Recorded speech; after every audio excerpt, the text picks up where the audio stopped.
ಇನ್ನು ವಿಷ್ಣುವರ್ಧನ್ ಅವರ ಜೊತೆಯಲ್ಲಿ ಅಭಿನಯ ಮಾಡಿ ಸಾಕಷ್ಟು ಹೆಸರು ಮಾಡಿದಂಥ ಅತಿ ದೊಡ್ಡ ಕಲಾವಿದರು ಅಂತಲೂ ಕೂಡ ನಾವು ಹೇಳ್ಬೋದು. ಇಂಥ ಅತಿ ದೊಡ್ಡ ಕಲಾವಿದ ಮತ್ತು ಬಾಲ ಕಲಾವಿದ ಇದೀಗ ನಿಧನರಾಗಿದ್ದಾರೆ ಎಂಬ ಮಾಹಿತಿ ಬಂದಿರೋಂಥದ್ದು. ಮಧ್ಯರಾತ್ರಿ 2-3 ಸುಮಾರಿನಲ್ಲಿ ತೀವ್ರ ಎದೆ ನೋವಿನಿಂದ ಕೊನೆಯ ಸೆಳೆದಿರೋಂಥದ್ದು.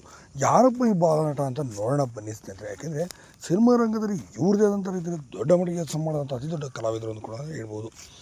ಏಕೆಂದರೆ ಚಿತ್ರರಂಗದಲ್ಲಿ ವಿಷ್ಣುವರ್ಧನ್ ಅವ್ರ ಜೊತೆ, ಉಪೇಂದ್ರ ಜೊತೆ, ಪುನೀತ್ ರಾಜ್ಕುಮಾರ್ ಜೊತೆ ಕೂಡ ಅಭಿನಯಿಸಿ ಹೆಸರು ಮಾಡಿದಂಥವ್ರು. ಇನ್ನು ಪುನೀತ್ ರಾಜ್ಕುಮಾರ್ ಜೊತೆ ಅಪ್ಪು ಮತ್ತು ಅಭಿ ಸಿನಿಮಾದಲ್ಲಿ ಕೂಡ ಸ್ನೇಹಿತನ ಪಾತ್ರದಲ್ಲಿ ಕಾಣಿಸ್ಕೊಂಡಿದ್ದಂಥ ನಿತಿನ್ ಗೋಪಿ ಅವರು ಕೊನೆ ಸೆಳೆದಿರುವಂಥದ್ದು.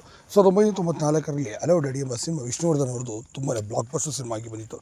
ಇನ್ನು ಈ ಸಿನಿಮಾದಲ್ಲಿ ವಿಷ್ಣುವರ್ಧನ್ ಪಾತ್ರವನ್ನು ಸಹ ನಿತಿನ್ ಗೋಪಿ ಅವರು ಮಾಡಿದರು. ಚಿಕ್ಕ ವಯಸ್ಸಿನಲ್ಲೇ ಅದ್ಭುತವಾದಂಥ ಅಭಿನಯಕ್ಕೆ ರಾಜ್ಯ ಪ್ರಶಸ್ತಿ ಸಹ ಇವರಿಗೆ ಸಿಕ್ಕಿತ್ತು. ಎಂದು ಅತಿ ದೊಡ್ಡ ಕಲಾವಿದ ಇದೀಗ ನಿಧನರಾಗಿರುವಂಥದ್ದು. ತೀವ್ರ ಹೃದಯಘಾತವಾಗಿ ಪತ್ನಿ ಮತ್ತು ಇಬ್ಬರು ಮಕ್ಕಳನ್ನು ಬಿಟ್ಟು ಆಗಲಿದ್ದಾರೆ. ಕೇವಲ 33ನೇ ವಯಸ್ಸಿನಲ್ಲೇ ಕೊನೆ ಸೆಳೆದಿರುವಂಥದ್ದು. ಇನ್ನು ಇತ್ತೀಚೆಗೆ ಅವರು ಸಾಫ್ಟ್ವೇರ್ ಕೆಲಸಗಳನ್ನು ಮಾಡಿಕೊಂಡು ಪತ್ನಿಯನ್ನು ನೋಡಿಕೊಂಡು ತುಂಬಾ ಖುಷಿಯಾಗಿದ್ದರು. ಬೆಂಗಳೂರಿನಲ್ಲೇ ವಾಸವಿದ್ದರು. ಸಿನಿಮಾ ರಂಗದಲ್ಲಿ ಸಂಪೂರ್ಣವಾಗಿ ಅಂತರ ಸುಮಾರು 25 ವರ್ಷ ಕೂಡ ಅಂತರ ಕಾಯ್ದಿರಿಸ್ಕೊಂಡು ದೂರನೇ ಇದ್ದರು. ಆದರೂ ಆಗೊಮ್ಮೆ ಈಗೊಮ್ಮೆ ಎಲ್ಲೆಲ್ಲೋ ಕಾಣಿಸ್ಕೊಳ್ತಿದ್ರು. ಇದೀಗ ಕೊನೆ ಸೆಳೆದಿದ್ದು.